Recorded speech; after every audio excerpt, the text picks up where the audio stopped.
Halo, Assalamualaikum warahmatullahi wabarakatuh. Bertemu lagi dengan saya.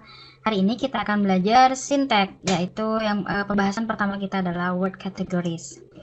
Nah, pada pembahasan word categories, yang pertama akan kita bahas adalah sentence structure, kemudian diikuti pembahasan word categories. Dalam pembahasan sentence structure, tentunya ini tentang English sentence structure ya. Hal yang pertama kita harus ketahui atau kita bahas adalah misalkan kita memiliki 5 kalimat ya.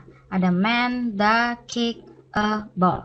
Nah, 5 kata ini akan kita susun menjadi sebuah kalimat yang dapat dipahami dan terstruktur. Nah, dalam menyusun 5 kalimat ini menjadi sebuah kalimat, akan ada kemungkinan 120 struktur. Tapi di antara 120 struktur itu, hanya ada 6 kalimat yang tersusun secara gramatika. Yaitu yang pertama adalah the man kicked a ball, kemudian a man kicked the ball kicked a man, dan a ball kicked the man, kemudian the ball a man kicked. Terakhir adalah a ball the man kicked. Nah, di antara 6 kalimat ini ada 2 struktur yang berbeda. Yang pertama adalah subjek, verb, dan objek. Kemudian yang kedua adalah objek, kemudian diikuti subjek dan verb. Secara umum, struktur bahasa Inggris memang terdiri dari subjek, verb, kemudian diikuti oleh objek. Nah, ini dalam bahasa Inggris ya. Kemudian bagaimana kalau dalam bahasa lainnya? Kita ambil contoh bahasa Madura. Misalkan di sini ada tedung oreng ruah. Kalimat yang pertama, kemudian yang kalimat kedua, edie sengkok. Nah, tedung oreng ruah ini, tedung ini adalah action yang kita sebut dengan verb dalam bahasa Inggris. Kemudian oreng itu disebut subjek dalam bahasa Inggris. Nah, jika kita terjemahkan ke dalam bahasa Inggris menjadi sleep the person. Jadi susunan dari kalimat ini adalah verb, kemudian baru subjek. Kemudian yang kedua, kalimat yang kedua adalah edie, itu adalah adverb of place yang berfungsi sebagai predikat atau verb. Kemudian sengkok itu adalah subjeknya. Jadi susunan dari kalimat ini juga berupa P atau predikat atau verb, kemudian baru diikuti oleh subjek.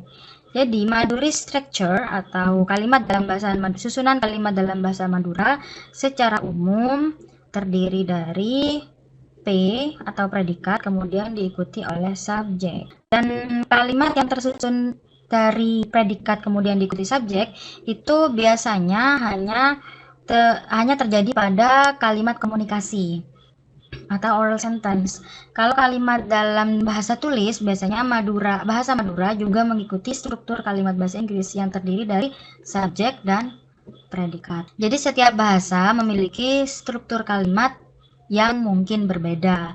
Kalau kita lihat bahasa Inggris dan bahasa Indonesia itu sepertinya mirip, subjek kemudian baru diikuti predikat. Namun bentuk predikat dalam bahasa Indonesia dan bahasa Inggris itu berbeda juga. Jadi intinya bahasa memiliki identitas tersendiri. Itu tentang sentence structure. Nah, sekarang kita akan membahas word categories. Pada word categories kita akan membahas word classes. Kelas-kelas kata ini dalam bahasa Inggris ada kalanya ada yang berupa noun, kemudian verb. Kalau noun ini kita ambil contoh ada girl, kemudian ada juga cat, dan sebagainya ya. Jadi noun itu bisa berupa place, person, idea, dan thing. Di dalam noun juga ada proper noun atau nama, bisa misalkan nama sekolah, nama orang, itu juga termasuk dalam noun atau kata benda. Kemudian verb ini ada kalanya lexical verb dan ada kalanya auxiliary verb. Nah, lexical verb ini yang dinamakan lexical verb adalah kata kerja asli. Lexical verb ini ada yang transitif dan juga ada yang intransitif. Nah, auxiliary ini ada yang berupa primer auxiliary,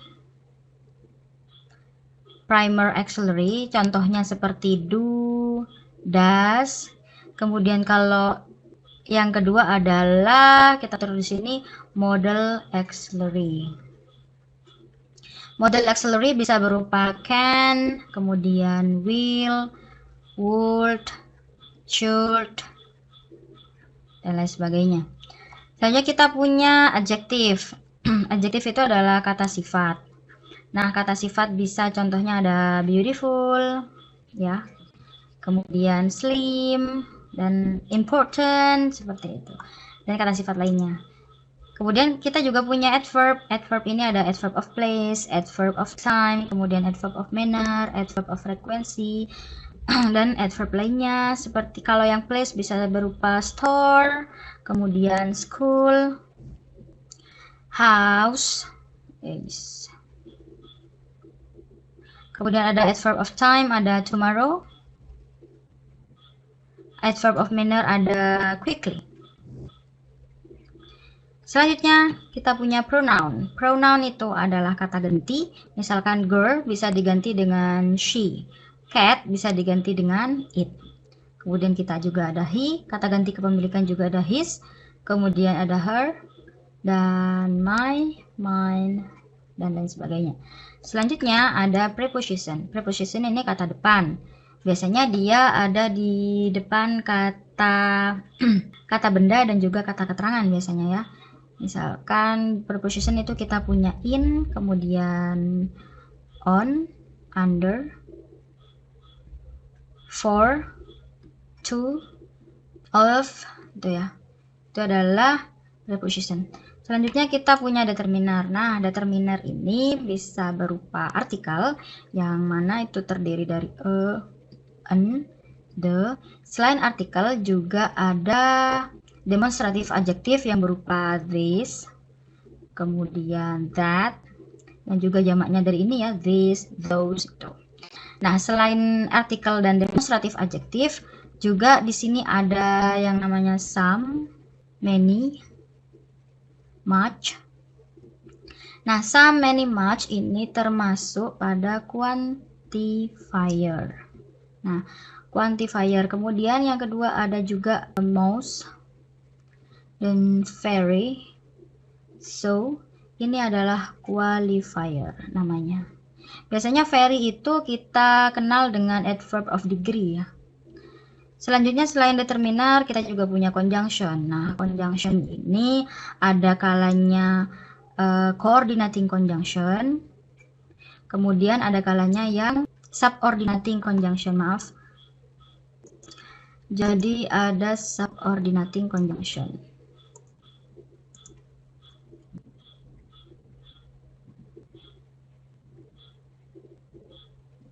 Coordinating conjunction itu ada and, kemudian but, ya, ada so, or, nor, dan lain sebagainya. Kemudian subordinating conjunction itu ada that, since, before, dan lain sebagainya. Nah, selanjutnya ada interjection. Interjection ini biasanya kita terjemahkan menjadi kata seru. Kata seru itu bisa berupa whoops, ya. Kemudian yes, kemudian no juga. Ada juga hi, ada juga hello. Nah, ini adalah kata-kata yang termasuk pada interjection. Nah, setelah kita mengetahui ada 1, 2, 3, 4, 5, 6, 7, 8 word classes. Sekarang kita kategorikan. Yang pertama ini menjadi lexical categories. Kemudian yang ini pronoun, preposition, determiner, conjunction, dan interjection. Ini masuk pada functional categories.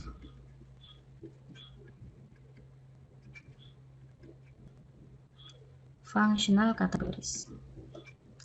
Nah, functional categories ini maksudnya adalah kategori yang pronoun, preposition, determiner, conjunction, interjection itu merupakan kata-kata yang sebagai fungsi untuk menjelaskan lexical kategoris ini. Jadi lexical kategoris ini dia bisa berdiri sendiri, walaupun dia hanya berupa girl saja, itu sudah punya makna. Sedangkan yang pronoun, pronoun atau preposition determiner, dia misalkan hanya berdiri sendiri, dia tidak bisa dipahami oleh si pembaca atau si pendengar. Karena misalkan kita membuat kalimat hanya ada she misalkan. Nah, ini kan membutuhkan pertanyaan. She ini refer to whom? Dia menjelaskan siapa? Kemudian ada in misalkan. In itu butuh sebuah kata untuk dijelaskan.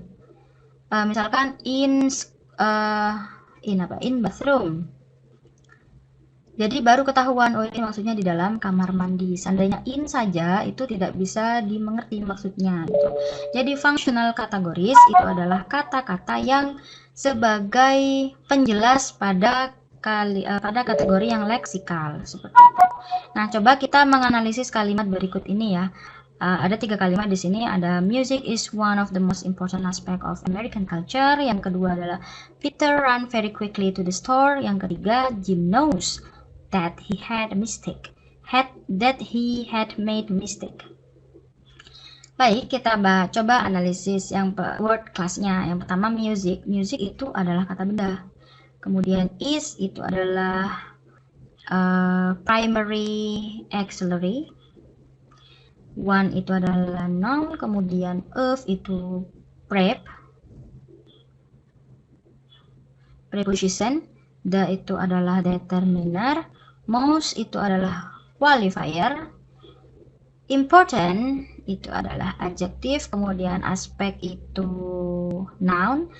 Of itu adalah preposition. American noun. Kemudian culture juga noun. Tuh. Jadi word class yang terdapat dalam kalimat ini adalah noun, auxiliary, noun, preposition, determiner, qualifier, adjective, dan seterusnya. Selanjutnya kita analisis kalimat yang kedua. Peter itu proper noun ya, nama orang. Kemudian run itu adalah verb. Very qualifier. Quickly itu adalah adverb of manner. To itu adalah preposition. The store itu sebenarnya adalah objek dari preposisi ini to. Dan seandainya kita analisis menjadi perkata, itu the itu adalah determiner. Kemudian store itu adalah adverb of place. Kemudian yang ketiga, Jim itu adalah sama ya, proper noun. Kemudian know itu verb. That itu tadi juga dijelaskan that itu ada di determiner sebagai demonstratif adjektif. Kemudian juga bisa menjadi subordinating conjunction. Jadi that kita lihat that di sini berfungsi sebagai conjunction atau sebagai demonstratif adjektif atau determiner. Nah, Jim knows, jadi ini kan predikatnya that he made a mistake itu sebenarnya adalah objek dari knows. Objeknya dari knows ini ternyata berupa anak kalimat atau dependent clause yang ditandai oleh adanya that. Nah, that di sini berarti berupa conjunction yang berupa subordinating conjunction. Setelah itu ada he yang refer to Jim. Berarti ini adalah pronoun. Selanjutnya had made a mistake. Had made itu adalah verb phrase yang terdiri dari modal auxiliary, kemudian dengan lexical verb. Jadi ini verb, kemudian itu adalah determiner, mistake itu adalah noun. Jadi ini adalah hasil analisis 3 kalimat word classes dari 3 kalimat. Selanjutnya adalah bagian teman-teman untuk menganalisis kalimat-kalimat